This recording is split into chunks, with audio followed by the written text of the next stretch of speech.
Maafkan aku yang tak mungkin sempurna. Wow, boleh Mira. duet lah. Boleh. Okey, selamat datang Didi Sazli ke Studio 65 kami yang baru. Terima Kita kasih, terima baru. kasih. Saya sangat terharu dapat datang sini pertama kali untuk diri saya dan memang best lah studio ni kan bersama dengan Mira lagi. Jangan. Okey, baru saja tadi kita nyanyi sikit lagu Rindu Kasih.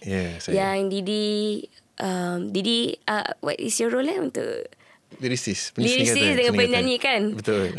Okay. Alamak, Rindu Kasih. Okay. So lagu ini juga merupakan soundtrack bagi video Pesan Mama yang dihasilkan Berita Harian. Saya dengar lagu ni, semalam saya dengar, ya Allah, nangis. Sedih sangat. Baca the lyric semua, saya pun macam, sendu. Okay. So, the first question ni saya nak tanya, which is semualah kan akan tanya. Kongsilah sikit makna di sebalik lagu ini. Ya, lagu ini menceritakan keluarga yang hilang ayah. Hanya seorang ayah bersama keluarga. Untuk anak-anaknya hilang seorang ibu. Ayahnya hilang seorang isteri lah. Inilah cerita video Berita Harian yang di mana lagu ini saya cuba untuk hasilkan lagu yang dapat mengiring jalan cerita tersebut. Pertama kali bila saya dapat jalan cerita lagu ni, saya berhubung dengan Kak N Hussein. Lepas tu kita berbincang dan Kak N pun kira terasalah kesedihan dalam cerita ni. Dia waktu kompos lagu tu ataupun melodinya, verse pertama dengan chorus pertama tu dah feel lah sangat. Dan dari situ saya cuba untuk lakarkan seni kata yang dapat mengiring melodi tersebut untuk menyampaikan jalan cerita yang ada dalam video Berita Harian. Kalau menurut saya ni satu cerita yang sangat menghayat hati lah. Kerana kisah keluarga yang saya sendiri tidak dapat terbayang seandainya saya berada dalam situasi tersebut.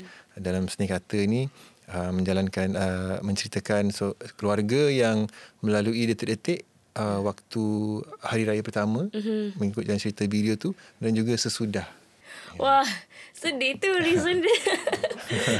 Satu part dari lagu tu dia, maafkan jika aku tak sempurna.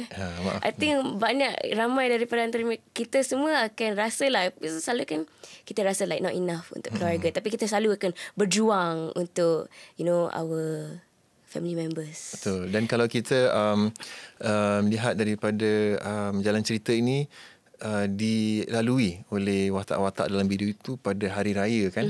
Makanya apakah seni kata ini melambangkan apa yang mereka rasakan pada hari raya pertama, bagaimana dapat diluahkan, antaranya verse lagu ini kan, kenangan terindah hari yang bermakna. Kenangan terindah hari yang bermakna. Maka itu kita bayangkan tu hari pertama hari raya lah. Mereka melalui detik kehidupan yang indah selama ni bertahun-tahun. Hari raya pertama indah, tapi waktu tiba di mana mereka harus melalui hari raya pertama tanpa seorang ibu dan sebagai suami tanpa seorang isteri.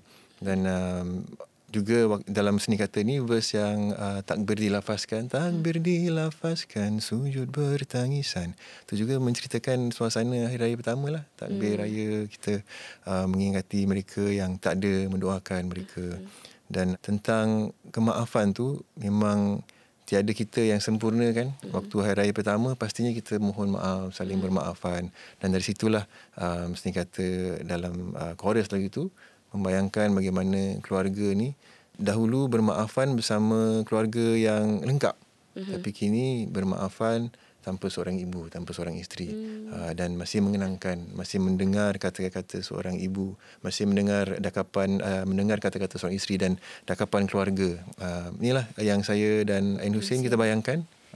Situasinya bagaimana seandainya kita berada dalam cerita tersebut. Alah, dan lirik tu macam sangat real. Macam saya rasa, pernah ke Didi Sazli dalam situasi sebegini? So apa the inspirasi is it just solely the story atau pernah dengar ke cerita-cerita orang lain ke?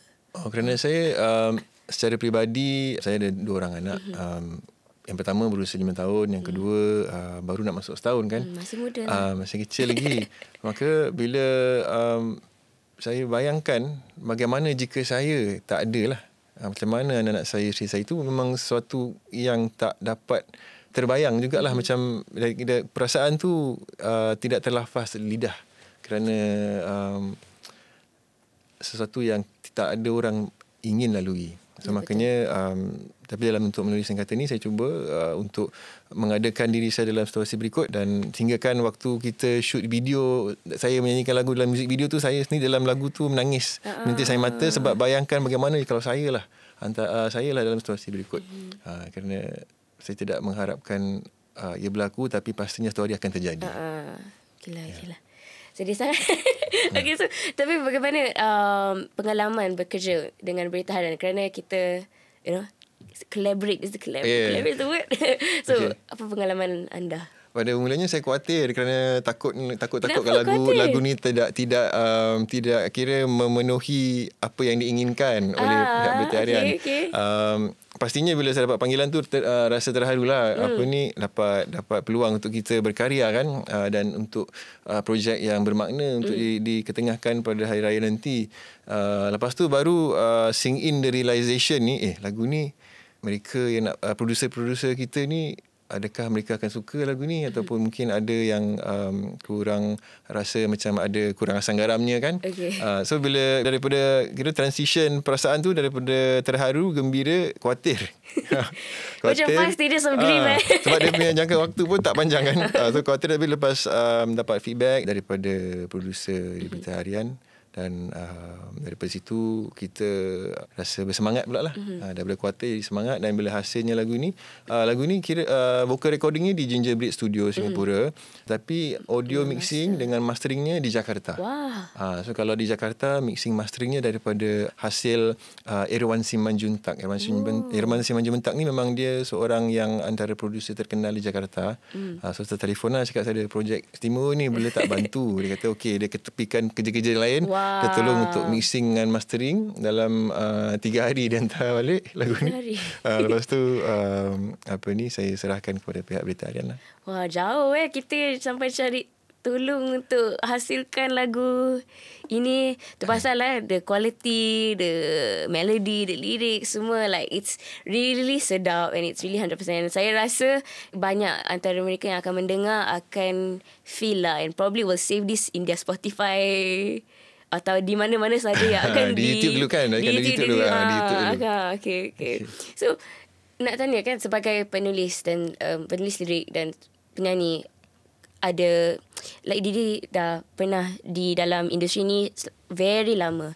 So apa yang beza untuk lagu ini daripada yang lain? Kalau dari segi production production sound berbeza dalam platform yang kita ingin ketengahkan lagu itu. Kalau dulu mungkin waktu saya baru-baru berkecimpung dalam muzik tahun 2007 lah waktu tu awak baru sekolah lagi kan. Baru 4 tahun. 2007 tu kalau kita produce lagu, mixing mastering audio quality-nya untuk kita ketengahkan di radio. Kerana radio ada quality sound yang diperlukan untuk match the airwaves of the different lagu-lagu yang lain lah, back to back. Di digital platform pula berbeza. Kerana digital platform pula kita harus cari sound yang boleh mirip atau match lagu-lagu yang boleh diketengahkan di serta digital platform. Kerana kalau kita dengar sound quality ataupun sound mixing, sound quality untuk digital dengan sound quality sound mixing untuk radio, dia lain. Beza. So sebab itu saya minta kawan-kawan producer saya di Jakarta untuk khususnya mixing sound quality untuk digital platform, dan terhasilnya yang lagu yang anda dengar lah.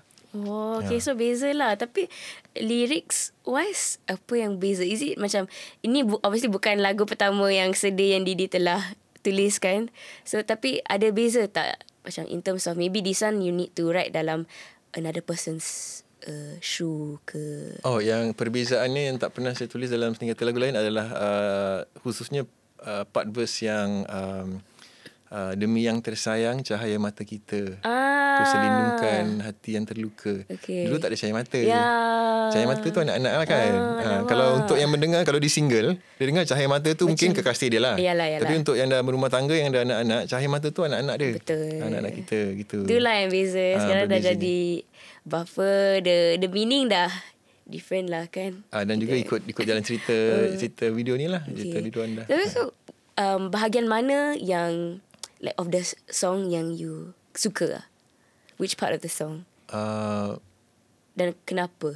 Bila pertama saya dengar Ain Hussein main piano tu, saya dengar verse dia, saya cakap, kan, ni lagu ni ada harapan lah. Ada harapan. So bila masuk chorus pula kan, chorus dia dengan, kalau waktu tu belum tulis lirik, saya fikir kalau dengan lirik yang boleh sesuai kan, dia boleh dihayati ramai lah. Kalau pada saya, keseluruhan lagu ni dia jalan ceritanya pada saya bermakna. Kalau khususnya pada saya lah chorus lah. Chorus lah kan. Maafkan aku yang tak mungkin sempurna tu, saya memang sesuatu yang saya sedarkan diri saya ni memang sebegitulah. Dan harusnya memohon maaf dan dimaafkan. Lebih-lebih lagi seandainya saya berjumpa dengan ibu ayah keluarga waktu hari raya. So itu chorusnya lah. Gila. So soalan terakhir, apakah harapan anda untuk kepada mereka yang akan mendengar lagu ini? Yang pertama, saya harap dapat dihayati jalan cerita dalam video yang ditonton dan jadikan pedoman dengan iringan lagu yang mengiring video ni. Sebab kita harus kadang-kala diingati. Kebahagiaan yang kita ada ni tidak akan pernah selamanya. Dan kita harus sentiasa diingati dan mengingatkan diri kita sendiri, tak kisahlah hari raya ke, hari mana yang dirasakan kegembiraan itu, kita harus menjadikan ini sebagai mutiara yang kita harus jaga. Kalau kita gembira dengan keluarga, suami, isteri, jaga kita punya rumah tangga tu sebaik mungkin. Kita kalau gembira dengan anak-anak kita, jaga anak kita, luangkan masa untuk anak kita walaupun sibuk bekerja macam mana pun sebaik mungkin. Kita kalau gembira dengan ibu ayah, cuba untuk meluangkan masa ataupun lafazkan kata-kata untuk ibu ayah, kerana detik kegembiraan itu, waktu itu dia akan pergi. Waktu akan tiba masa dia akan hilang. Untuk diri saya harap ini peringatan saya lah, bila saya baca baca jalan ceritanya, videonya, lagu ni, mengingatkan diri saya hargai setiap detik kebahagiaan dan adakan dalam minda ini tidak akan selamanya, dan persiapkan diri untuk tiba masanya kegembiraan ini berlalu, bagaimana untuk kita teruskan perjalanan. Untuk saya juga, harapan untuk saya harap para pendengar dapat menghayati lagu ini yang dihasilkan oleh Didi Sazli, Ain Hussein dan ramai lagi yang put in effort lah untuk lagu ini. Kalau tak nak menghayati, nak lirik dia, email saya ada lirik dia. Tapi itu saja. Terima kasih Didi kerana sudi Terima kasih, Amira. Down dan tanya answer soalan saya. Para kaki tangan BH juga telah bekerja keras untuk menghasilkan video ini. So jom kita dengar temu bual bersama mereka. Filem Pesan Mama ini sebenarnya mendapat inspirasi daripada semangat warga Singapura dan masyarakat Melayu di sini menghadapi cabaran demi cabaran selepas pandemik COVID-19. Mereka menunjukkan bahawa cabaran yang mereka hadapi itu tak kiralah sama ada kecil ke besar ke, itu tidak menentukan kehidupan mereka.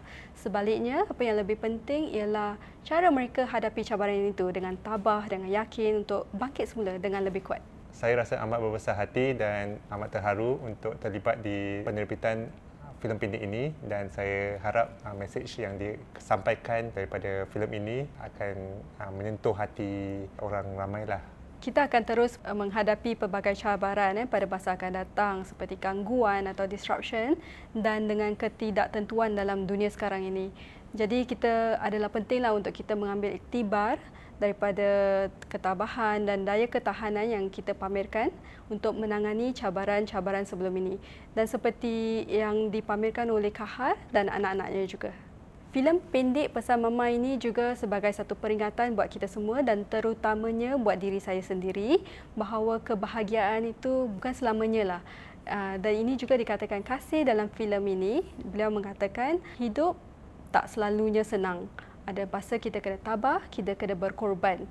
Dan kita tak tahu bila masa sukar itu akan datang. Tapi bila masa sukar itu datang, sikap tabah ini amatlah penting kerana ia akan membantu kita mengharungi masa-masa sukar itu dengan tabah, dengan yakin untuk meneruskan kehidupan.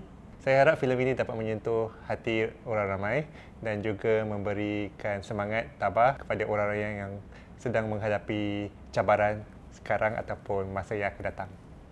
Sempena Aidilfitri tahun ini, Berita Harian buat kali pertama menerbitkan sebuah filem pendek yang bertajuk Pesan Mama yang syarat dengan mesej-mesej seperti ketabahan, daya ketahanan dan nilai-nilai kekeluargaan. Dan ini satu cara barulah untuk Berita Harian mendekati masyarakat selain menerusi kandungan-kandungan inovatif yang lain seperti program Hari Raya Berita Harian yang boleh ditonton sepanjang hari pada hari pertama Hari Raya tahun ini di saluran YouTube Berita Harian. Terima kasih atas semua pihak-pihak yang terlibat di dalam penerbitan filem ini seperti Encik Syaiful Rizal daripada Eco Entertainment dengan kru-krunya yang sangat hebat dan juga pelakon-pelakonnya Fadlur Rahman, Huda Ali, Hani Bella dengan Kal Satria dan juga atas kepercayaan Berita Harian terhadap kebolehan saya. Saya mengucapkan terima kasih dan saya amat terharu. Terima kasih semua.